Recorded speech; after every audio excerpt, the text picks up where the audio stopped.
Welcome to the Mobile Workforce Podcast, where we sit down and have real conversations with business leaders that have been where you are.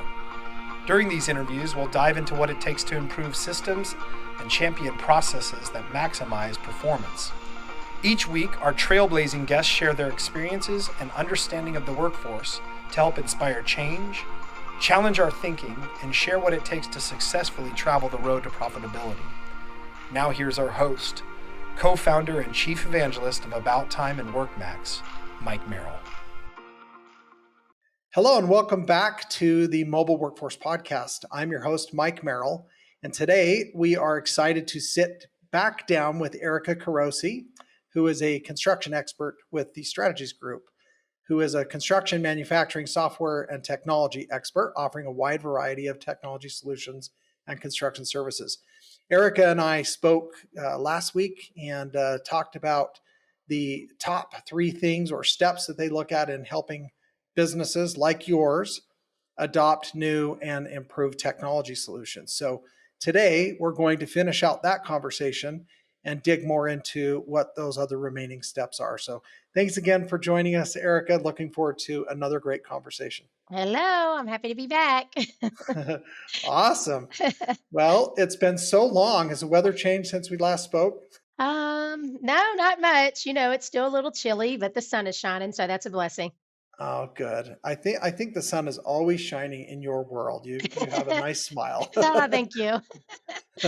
All right. So back to the conversation that we started last week. Let's talk about the next steps. Maybe let's recap quickly what we talked about last week, and then let's lead into step number 4 if we can. Okay, so we discussed the first step is, the discovery and understanding their needs and their pain points and what they use now to process their information. And then we dive deep into understanding their motivation and their why on why they need new technology or why they feel they need it or what their pain points are. And then we stopped with learning their must have features versus their nice to have features of the new technology. Awesome. Well, so then now that we've recapped those, what's the 4th step? So the 4th step is having them, and I think we kind of touched on this on the last call, but I have them write down or tell me, and I write it down so that they see it when I send them an update, a recap. What technology are you currently using? And I find that one to be so interesting because you think that we all know what we're using, right? But we don't. Like when they go in and they start to see that we're at number 11 and we're at 12 and we're at 13. Hold on, we're using this, we're using Excel. We've got this for the financials.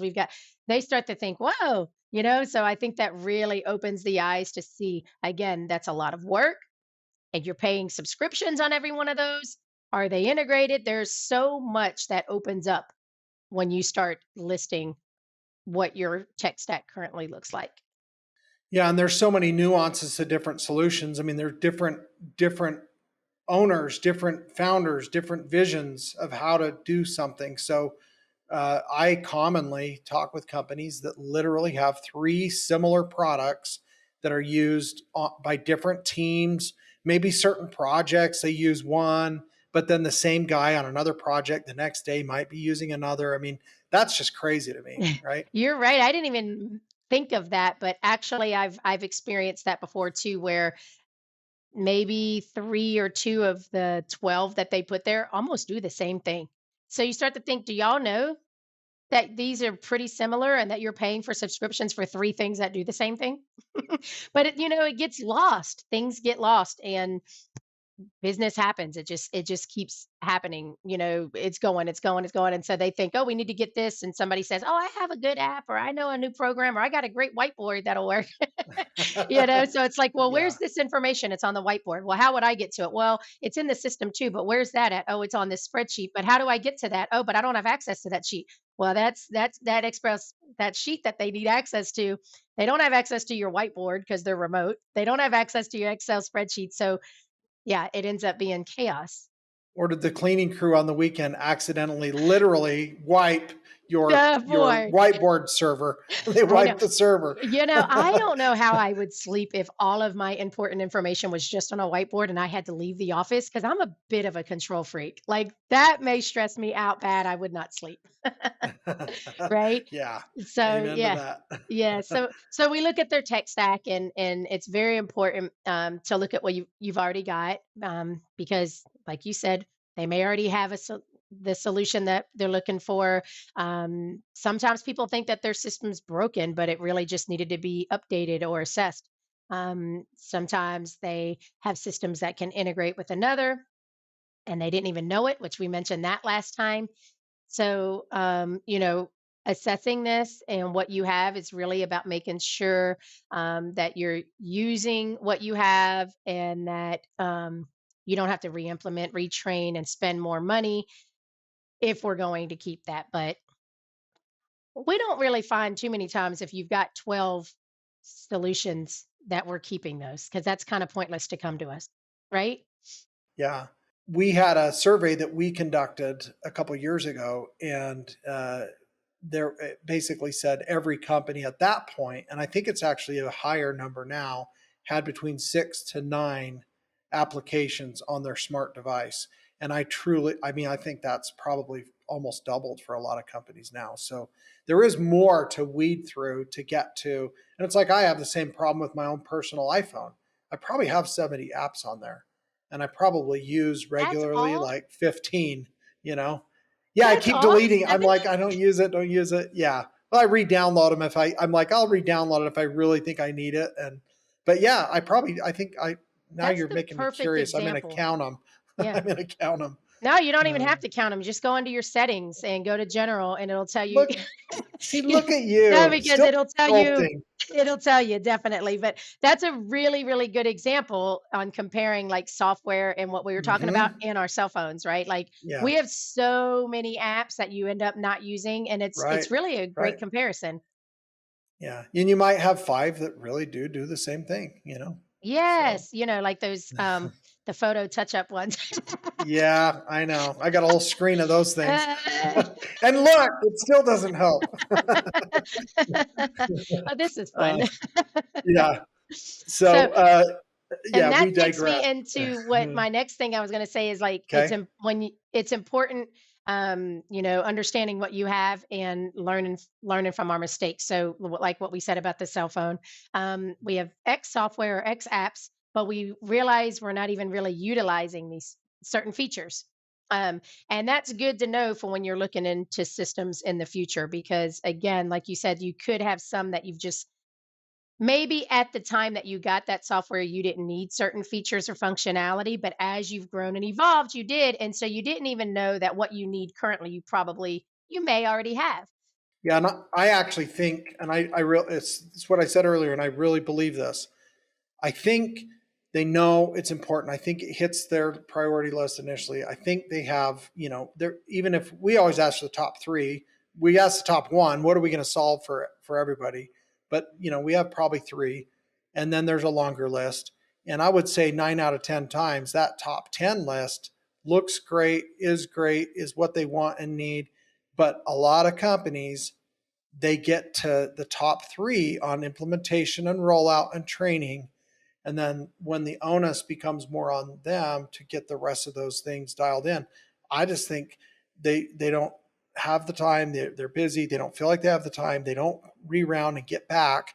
And so it could be years before they even remember to think, oh, that's right. We were going to, replace our, paper things and our spreadsheets with this form piece of the solution, and they just don't get back to it. And so it's it's terrible. Yeah, Right. no, that is terrible. But I think it's important that they have a key person. I mean, again, having that team, like Mm, we said earlier, everybody needs to okay. be on the same page.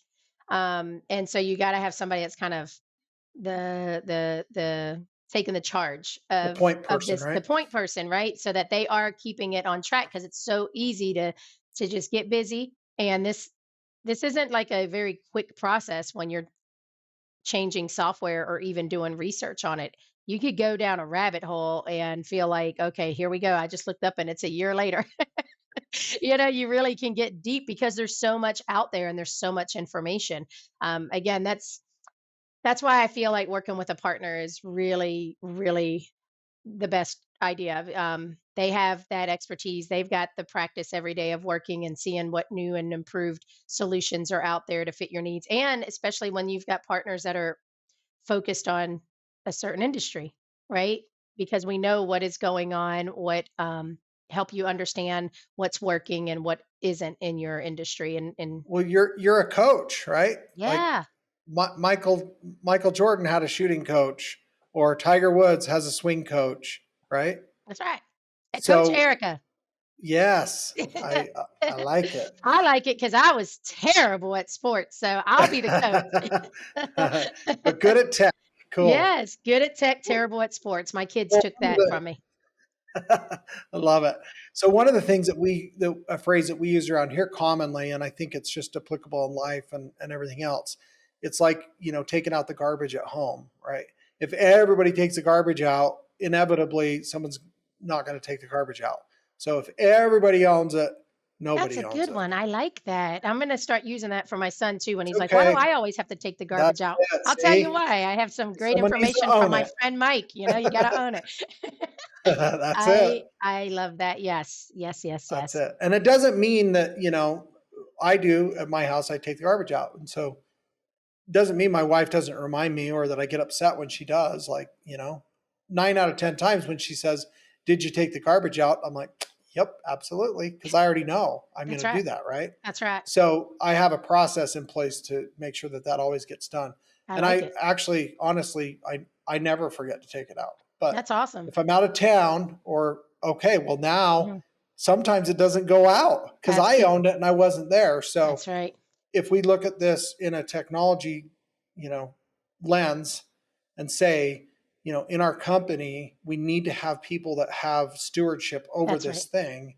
So in the field, your foreman or your site super or somebody who's managing labor and production and the project, they need to be responsible to make sure that the data that needs to go in those applications is being collected so that the business back at the office has that the cloud is being fed with that real-time data. And otherwise it's, paper and spreadsheets, and once a week there's a data dump, and it's 3 weeks, like you said, later before anything meaningful actually hits where you can make a decision off of it. And so by bringing that back to the single source of truth, which you mentioned, having that single place where everything originates is, I mean, that's the answer right there. Like, make the guy accountable that's actually doing the widget or turning the nut or doing the weld or pouring the concrete. They know better than anybody when and what. So give them a great tool to collect it and you're going to enjoy the benefits. Yes, absolutely. And when we do our implementations, which is actually our fifth step, I don't know if I'm jumping ahead here, but the fifth step is, evaluating the time frame and the implementation process. And while you're working with a partner, we're working with you to pick or assign those key people that we will be interacting with, that we're going to make sure that they're being held accountable, and then they in turn, or they're passing that on to their team by having accountability and having milestones that they have to meet when it comes to training and implementation, so that we work with you to make sure that we're picking your subject matter experts that are going to be dedicated. There's a project manager that who in your team is going to be the project manager, the point person that we're going to go to, right? That's what you're saying pretty much, right? Yeah. And I think, I don't know if it's the same for you, but I think this is good for the listeners to hear what we have found. And I'll tell you, we put in a new phone system like 3 years ago, and we're actually changing to a new one again. Back to the point, right? The one we had wasn't broken, but we found something a little more efficient, a little better integrated. We're actually going to save on cost. We've had some challenges with the performance of the existing tool, so we're looking to replace it. But when we got this last phone system, I won't mention names, but we had they gave us homework. They gave us some information to review. They gave us things to fill out and submit. And we got there to our meeting, and back to everybody owns it, nobody owns it. we had some of the information filled out that we did as we finished up the first meeting, but nobody really was held accountable by themselves or by whoever to complete the rest of that. So we get on the call, and the project manager with this phone system company said, it doesn't look like you guys were able to complete the information that we need. We're going to have to reschedule this call. Mhm. And we're like, no, Ah, we need our system in place. We have a deadline here. And he goes, it didn't seem like you guys were worried about the deadline because you didn't do what we need. And this, I can't move forward without all this information. And some of it wasn't something that we could just answer right there. So he said, I'm sorry, we're going to have to reschedule. And it was like, oh, oh, crap. We were yeah. like, Y'all we got in felt trouble. ridiculous. Yeah. And it's like, I'm a part owner in this business. Why, but I felt like I was being scolded a little bit, and he was right. Yes, And I he thought, was. oh my gosh, this is what Yes, we need to be doing more with some of our customers on new implementations. We need to do a better job of giving them homework. I think where the fail point was, maybe this project manager of the phone system company didn't follow up enough with, he didn't necessarily assign a point person. I mean, we did it by committee. And so, he could have helped advise us to choose someone to say, I will get this completed by such and such a date, and then we'll be ready for this call. We didn't have that. But I learned from that experience that, okay, his approach is totally correct, and he's right. Like, we messed up. We really weren't ready. We were expecting them to carry all the weight, that's and right. he needed us to carry some for us That's to be right. successful. So Yeah, you have, yeah, when we work with our prospects who become customers, but even in the prospect phase, it's a partnership, and there's going to be expectations on for the prospect that there's information they have to provide or fill out. They have to have someone running the project. They have that. We have to have them assign that decision maker that in the end they're making sure they're taking note of what the team wants, by still driving forward the needs of the company, our point person. But you have to put in some time and commitment because it's a big deal. And for what we're doing on our side, whether it be showing you the product or really trying to discover what your pains are, we're investing our time into it, right? So we need you to invest your time as well because at the end of the day, it's going to benefit you. We're going to do our best to help you by keeping it, organized. Who's our point person? Who's the go-to person for this? But otherwise, you got to do your homework, Mike. right, right, right. Yeah, and we only all want, I mean, as technology providers and solution providers, we only all want all of the implementations to be successful. We want everybody to love what they have. So we're going to try really hard to help them be successful to the very Absolutely. best of our ability, right? The software Absolutely. just is just the tool used to execute on the plan. Sometimes the plan's equally as important as the system that you're going to use, right? I 100% agree with that. The plan, the system, your partner, who you're working with is very, very important. The implementation, how they're going to train your team, and then also on their side, how your team are they coachable? Are they open to this process? Has everybody been communicated that this is a big deal? We're putting a big investment in time of searching for a product, but then once we've made our decision, it's a big investment financially, but it's a big investment in our people. So how committed on that side, on the prospect side or the client side as well. So there's a lot of commitment expectations on both sides. So everybody's got to carry their weight. But that's my funnest part of the entire job. I don't like to be called sales because I'm really, again, like I mentioned to you, I have not gone and had anybody that I met on the street say, "Oh yeah, I need you." They typically are already coming to Yeah, me, so it's not yeah, like I'm out there selling like cookies or right, something, right? I right, I right. love what I do because they're coming to us. They know they have a need, and then I can help like dig into it like a investigator and find these solutions and figure out what I know that can help them and what I don't know. I love to try to learn to help them, right? Because people come to us and maybe they didn't even need an ERP. And I've been able to get them on like a WorkMax or one of our other ISVs. And I had the most beautiful email come to me where she said, you did not let us down. When we told you that we've worked with these other partners and they said they couldn't find anything for us, you promised me you wouldn't do that. And when Acumatica wasn't the fit, instead of running off, you got us with the best like software, and it had nothing to do with what I sell. But that's what I love. I love to help people and I love to find solutions to make their day better so they can go to that soccer game with their kids because they're not trying to go through 18 different Excels or a whiteboard to figure out what's happening the next day. They run a report, they're done. They can get it from their phone now with our mobile app and, check their forecast or whatever for their job while they're sitting at the soccer game. That's what I like. That's beautiful. Yeah, we love that too. And I think you mentioned something else I don't want to gloss over. You said, "Are you coachable?" And I think that's a great question for the listeners to be introspective on and say, "Are we, not me as an owner or me as a project manager or me as a foreman or a CFO or whatever, are we as a company coachable? Are we teachable?" and and if they are, then when they find a great partner, there's probably a lot better opportunity for them to be successful, which is, like I said, we all want to help these customers be successful, but there is, there is a requirement for more than just one set of hands on that rope that you're pulling in the tug of war. That's right. It's a major commitment for everybody. And I what I love about our team so much is whenever we close a deal, that is not the end of the road for them, right? They work with us, then they go to our consultant implementation training. Then we have a customer success team that we are always there with them as they're evolving, looking for new solutions. So be coachable, make it fun because it's not a fun situation.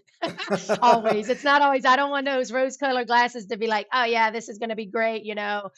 No, it's a lot. It's a lot that goes into it. So, get ready for the ride. Yeah, it's stressful. These projects are not easy, and they won't complete themselves, right? Just like building a building, it takes a lot of planning and work to execute on it. And I think software solutions and systems are very similar. You got to start with the footing and the foundation, and you've got to have rebar to strengthen this building, this project that you're putting together, so it doesn't fall apart. And we want those underpinnings in a software implementation where, okay, we've got steps, we've got processes, we're going to go about this methodically so that when the wind comes and the rain comes and beats down on the building, it's going to stand and you're going to be successful. And, I just appreciate getting to know you more, Erika, and Thank more you. about your organization Thank because you. we know Strategies Group's been around a long time. We've worked with you for almost 2 decades and lots of customers that we have in common and future customers that we hope to get. But most of all, we appreciate what you do for our community because again, like you said, you want people to make it to the soccer game. You want them to have their reports on their cell phone at the drive-through, picking up dinner on the way home or not having to sit in an office and crunch numbers until, after dinner on Friday night. That's right. That's right. Amen. I love that. That's really that's exactly the point that we're making here, right? It's powerful. Technology is powerful. I love technology, and I just think that it really can improve our lives, and it can be scary and it can be overwhelming, but people just embrace it. Don't be afraid of technology.